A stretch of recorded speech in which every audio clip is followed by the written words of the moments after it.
কাচ্চি খাইতে মন চাইছে, তো আমরা কি করছি, বগুড়া গ্রান খাচ্ছি। এখান থেকে আমরা অর্ডার দিয়েছি। এটা হচ্ছে বাসমতি রাইস, 290 টাকা করে। তো আমরা আনবক্স করতেছি। এই হচ্ছে অবস্থা। এটা হচ্ছে 290 টাকা। এক পিস আলু আছে আর 2 টুকরা গোস আছে। রাইসের পরিমাণ খুব একটা বেশি লাগতেছে না। আচ্ছা ঠিক আছে, খেয়ে আমরা জানাবো বাকিটা। ঠিক আছে। ও এখানে একটা আছে, দুইজনের দুইটা। ফুয়েল পেপার দিয়েই করা, যাতে গরম থাকে খাবারটা।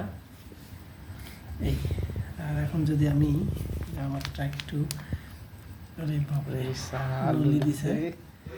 এই যে এটা হচ্ছে, হ্যাঁ খাচ্ছি ভাইয়া, বলো।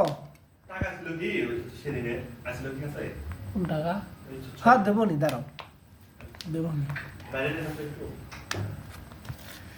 এই দেখো ভিডিও করা এখন।